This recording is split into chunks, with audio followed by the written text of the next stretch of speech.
What's one thing that makes you most proud or happiest? When real families around the world write in to say that things that we have published and created have really helped them, it is an amazing feeling, and nothing financially, being in the press, nothing comes close to that feeling of actually helping real people. So that is a tonic that you could just keep on drinking, and it would keep you through the late nights, the all-nighters, the never-ending fundraising, all of that. It would be worth it. Hello, I'm Marcus Freed. Welcome to the Freedthinker. This is where we talk to business owners and thought leaders, look at cutting-edge marketing techniques, what's working in today's business climate, how to market on a shoestring, and essential skills to get heard above the noise of the competition. I run Freedthinking, which is a growth marketing agency based in London and Los Angeles, and I'm delighted to welcome today's Freedthinker. Hannah Feldman is co-founder of Kidadl, the global online platform for parents looking to discover the best resources to educate and entertain their children. The business is scaling rapidly and serves an audience of millions of parents worldwide. Prior to founding Kidadl, Hannah worked across law, finance, and media. She was a corporate solicitor at Linklaters before embarking on a banking role at UBS. Hannah worked as a director at PE firm Hamilton Bradshaw alongside the former Dragon's Den tycoon James Caan. She is a mum to 3 energetic children and lives with her husband and family in North London. Good morning, Hannah. Thanks so much for making the time today. How are you doing today? I'm doing fantastically. It's boiling hot in London. I'm having a great start to the day. It is officially schwitzing. All right, let's get stuck in. There's lots to get into. Could you just begin by letting me know a little bit about Kidadl, really, for people who haven't heard about it before? I love the way on your website it specifically says the problem you solve, but in your own words, how do you Absolutely. So Kidadl is the destination for family edutainment, and we're the site that helps parents find resources, ideas, and how-tos to educate and entertain their kids the world over. We primarily serve a North American audience, but we've grown exponentially through the pandemic and beyond, and we now serve Kidadling families around the world. Which is amazing. Was that always the intention? Because you're living in London, but primarily it's a US-based market. Was that what you had in mind from the beginning? No, we've been on a few iterations, and actually the version of Kidadl.com that you see today is post a kind of pandemic stage pivot, whereby we were an app for discovering and booking the best things to do around your city based on your budget, location, and the ages and interests of your kids. And of course, when the pandemic came, there was nothing on to do in any city. So regardless of our location, we couldn't serve our audience. And as we'd been passionate parents who wanted a better solution through technology for the pain point we felt, we thought, well, how can we help parents now? And we pivoted into much more of a publishing and media model to stay relevant to our audience at that time. And the app was soon retired in favor of the new business model, which served many more parents in many more territories. And the North American pull for that content was the largest, hence why we focused our scaling there. Right. And it's very interesting, the business model in itself. So it's completely free for parents to use. It's an amazing resource, whether it's activities, ways of going out, other events. And I imagine more than ever during the pandemic, presumably COVID was in that sense positive for the business, but I guess, was it? COVID gave birth to the business as it is now, which is a more scalable and more growth-oriented business that I enjoy running comparably more. Is that a fair way to put it? That's great. And it's wonderful to hear a positive spin with all of the tough stories that people have been through with COVID and financially being hit in so many ways. It's really wonderful and heartwarming actually hearing a positive thing that came out of it. I think also because startups are a kind of experiment in time versus money to find the elusive product market fit. And there's nothing like a world-changing event to focus the mind. Many of our competitors went out of business.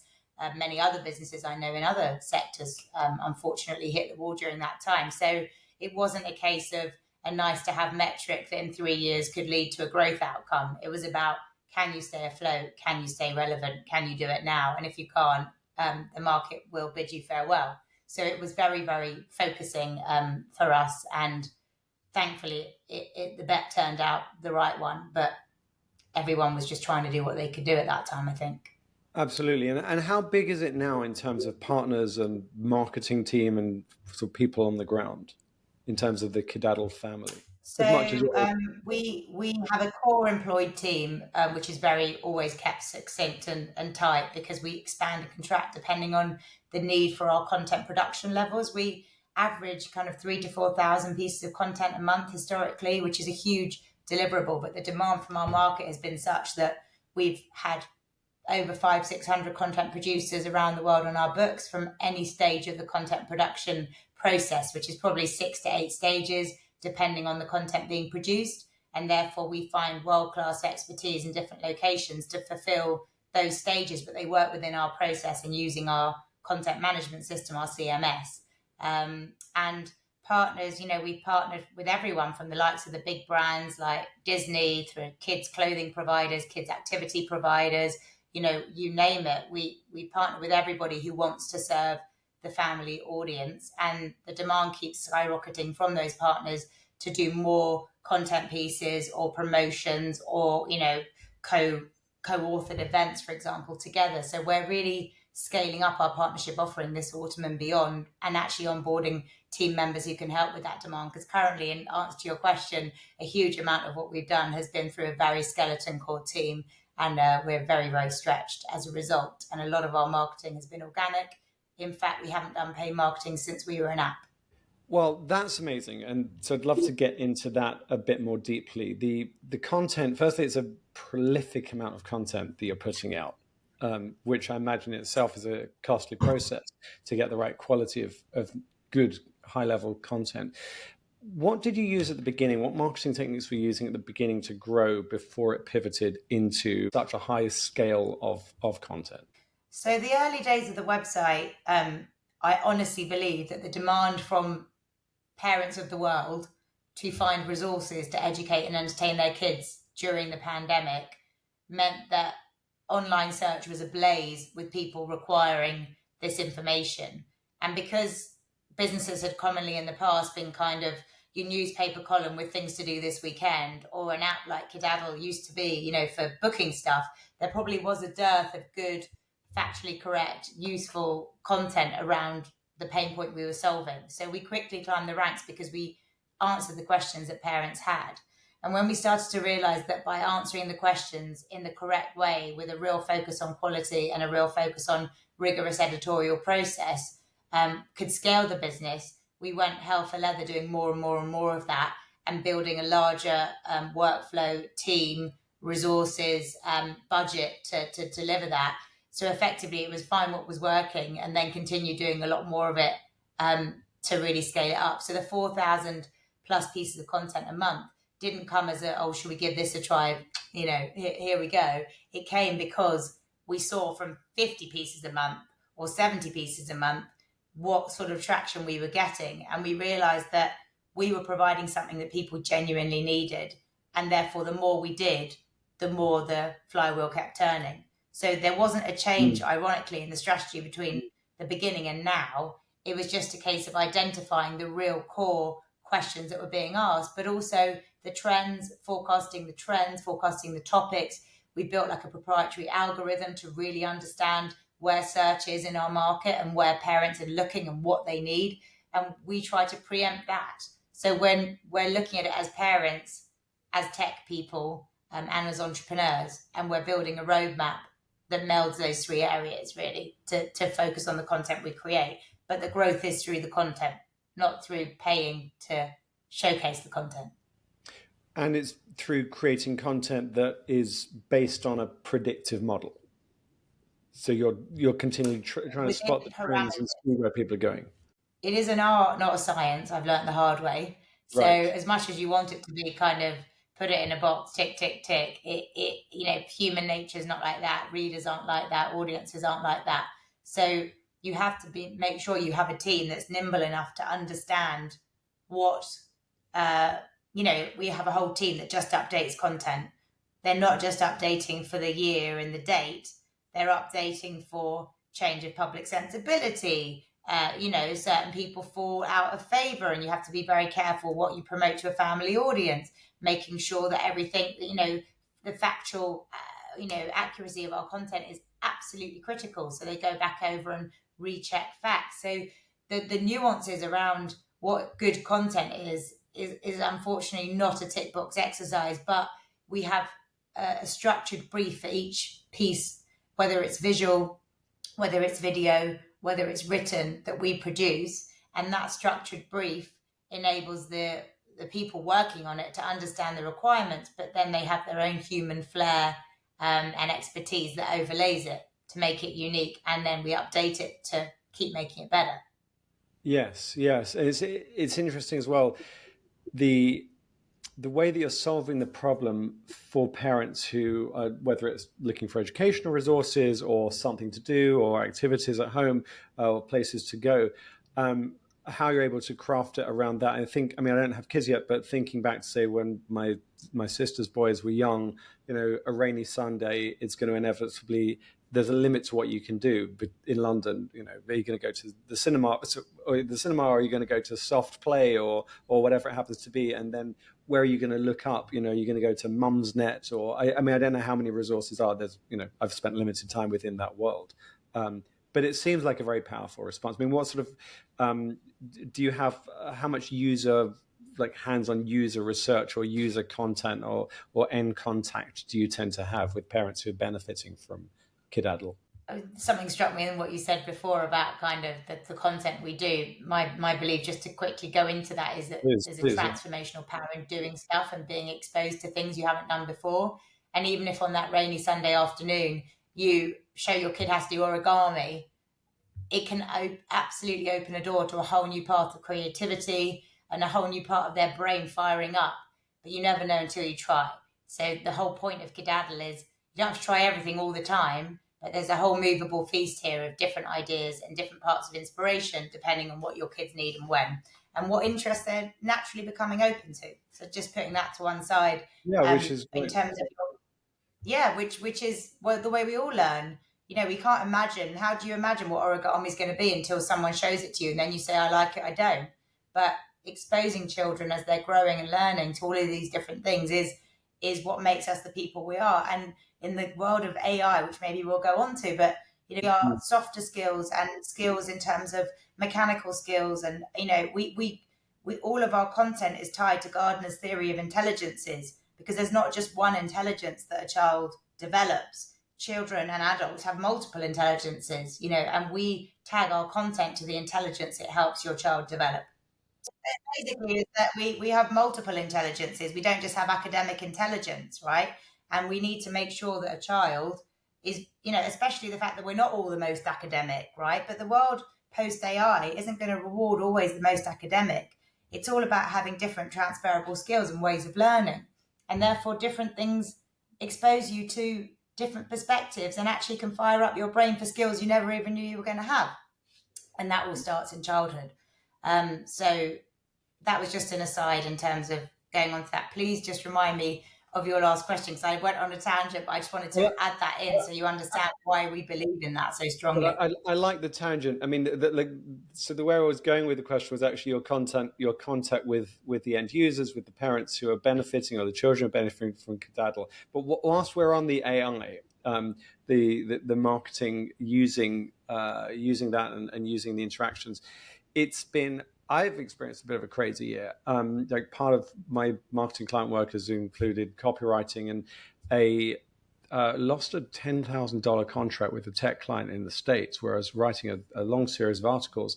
It was specifically, I think part of the reason was there were some cuts on their side in terms of their revenue, but it was also a whole thing of, well, okay, we don't need to hire as much on the copywriting side because we've got ChatGPT, so we're going to do fewer articles using higher level expertise. And I'm still doing some stuff with the expertise, but nothing like the vast array. And I'm certainly hearing from people who are working within copywriting or other forms of content production, like people are being hit quite hard. But has it been changing your strategy at all? What do you think about that? Like the observations? Yeah, I mean, I'll give you, I think, I mentioned an analogy when we spoke previously about, I was a solicitor for years, and now I do a lot of the legal work for the company. And I recently asked ChatGPT to write me a letter about a particular issue we were experiencing, and the letter was a kind of 7 out of 10 letter. But when I cross-referenced all the clauses to the code that I was looking at, they were all completely wrong. Now, what did ChatGPT do? It gave me a head start. It gave me that first draft, that end to writer's block, so to speak, and I was able to take it and probably in half the time do a better end product, than I would have done had I not had it at all. I think the mistake is thinking it's the full shebang and that it's the finished article that you just go in, take it, and off you go. Like, great if you're lucky enough to be in that position. But I believe that the human element, which is the checking, the finessing, the curating, the reasoning that comes through a great piece of content, is an overlay if you're going to use any AI tool. And if not, then you can create some brilliant work as well.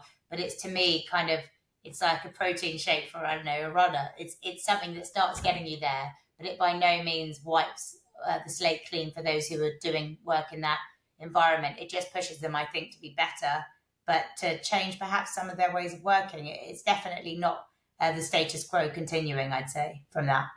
No, and it's got a long way to go, and you can certainly hear the voice of AI, and you can hear ChatGPT's accent, and even when you're not writing legal contracts. But it's an interesting strategy, and it's happening so fast in 2023. I mean, such rapid change. It is an absolute sea change, and I don't think that's going to be reversed. So we just have to work with it and embrace it to the extent that it's viable for our day-to-day life and businesses. Everyone will be different in terms of that. Yeah, absolutely. On the previous thing of the marketing with relation to the end users and how you grow Kidadl, what sort of interaction do you have with the parents using it, or the kids who are benefiting from the parents using it? Is there, how does that mix? How does that extensive, based on the fact that people seem to love to feed back good improvements, mainly actually kind of, this really helped me get through an exam, or this really helped me, and here's a picture I did. Or it's like I suppose it being a newspaper, in that you get the reader comments back. So we will get hundreds and hundreds of ongoing emails and messages with people giving their thoughts, giving their feelings, giving the output from the content they work with. Some of the pictures, for example, in our nature section, we say, this isn't a Dalmatian of this breed. If you have a picture, please send it in, and we'll find the next day kind of 6 pictures of that Dalmatian, because we couldn't find one in our image library. And people want our content to be better, I suppose, a bit like some of the other forums you find. But we're not a user-generated content platform. Kidadl is the editorial voice, and Kidadl provides the content, but our users can feedback on it, can inform it, can help us continue to create it. And obviously, we're about to launch a different logged-in version of the platform, where people will be able to go on their own curated journeys in terms of sifting through the kind of hundreds of thousands of pieces of content we have to find a more meaningful journey for them. And that will involve, obviously, getting to know the user better, but also making the user experience better for them. Beautiful. And that makes sense. What do you say if you meet a founder, someone who's starting up their business and is asking your advice on how to approach the marketing, what to do with it, when there's so many different choices and it can seem so overwhelming? Like, writing one article, just one good piece of content, can easily take several hours. And yet, if someone's only got 1 or 2 or 3, 5, small team, there are only so many hours in the day. But then it's not just the writing it and the curating it, it's the sharing it, it's the posting, it's the responding to it. And there's business development for outbound leads that have to be focused on. Then there's the delivering the client work. And then there's all these voices of so many different things you can do for your marketing, whether it's the podcast, the videos, etc. But how do you take this wisdom that you've gained through the success of Kidadl, and then what do you recommend that someone can do in that situation? Well, interestingly, it was the kind of first version of Kidadl that taught me a lot more about marketing and kind of hoping for your business to become a certain thing than this version, because the first version, it never achieved what I would call proper, meaning scalable product market fit. And I know now, having a business that has and having a business that hasn't, it's like finding the right one to marry versus the wrong one.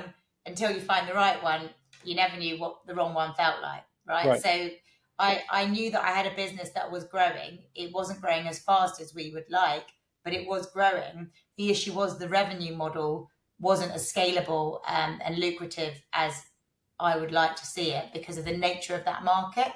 And I think the thing that I learned that way, which is about marketing and also just about being a founder, is sometimes you've got to know when it's not about the marketing strategy. It's just about the way the revenue model or the business is structured, and whether any amount of marketing would actually lead to growth.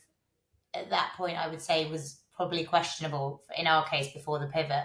We had about 100,000 people using the platform, but how would you get to 1 million?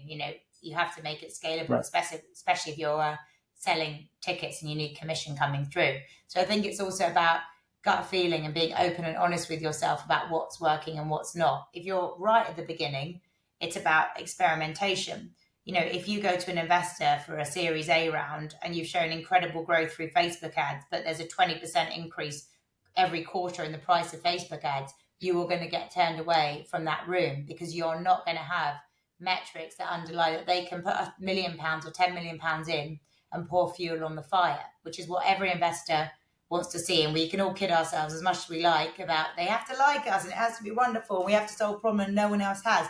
But the truth is, can you show them a scalable business model where you have found product market fit?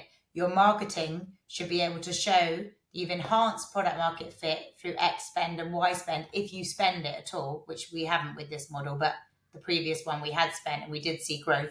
But because Facebook ads were going a certain way, it wasn't the kind of scalable growth that a VC necessarily wanted to see. So if you're going to spend, think about where, if they give you £1 million, do they want to see 900,000 of it going on Facebook or Instagram ads? If the answer to that is, well, I wouldn't if I raised that money for someone, then you have to think about what can you do to prove out product market fit using budget that isn't vanity, that isn't ego driven, and that will absolutely translate your growth metrics. If you don't know the answer for that, then I would not be spending any money until you really have thought of at least a hypothesis and a theory for why that will be the case. Once you have a theory, you spend 10 grand, you test it, you prove it or disprove it. But be very wary of acquiring customers through social channels at cost when you're not in control of that budget and it's changing all the time, and then going to a VC looking for venture money to continue to scale it that way. Because I think that those times are slightly gone. It's a way to do that going forward. I think people have to be more scrappy and find smaller metrics that show that real people actually want to use and reuse your product. And it's painful but true. Right, brilliant. So I love the fact that there is such specific business strategy and high-end marketing strategy based on the metrics, and at the same time, I mean, in this conversation, at the same time, it's solving a very real, gentle, in many ways, human need of parents at home. What am I going to do with my son and daughter today? They're driving me up the wall. It's a rainy day, although right now, this is like a Californian day in England. I don't know if you've got aircon. I haven't got aircon. Like, this is very few people have aircon. There's a business. There's got to be a business in there. Start converting English houses to aircon. Another conversation. There's another conversation. But yeah, no, I love the balance. And then I think final question: what's one thing that makes you most proud or happiest when you think about Kidadl and what you've done? Well, I suppose, can I say two things? So 5 things.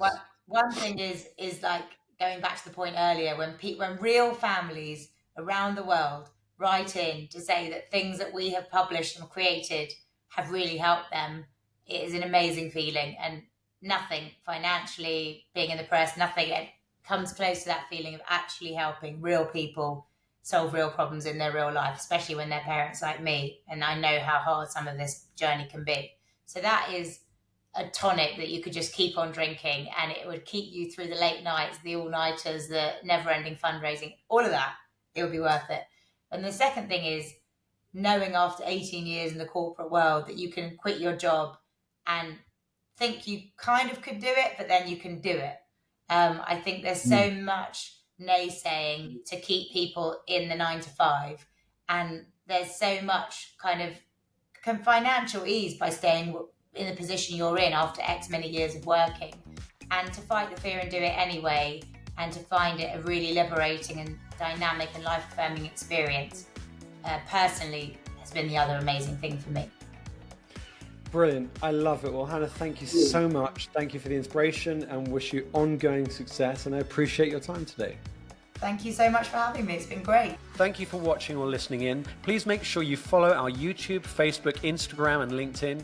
And if you'd like email updates about future episodes, please sign up at freedthinking.com. I'm Marcus Freed. Keep thinking freely and stay creative. Have a great day.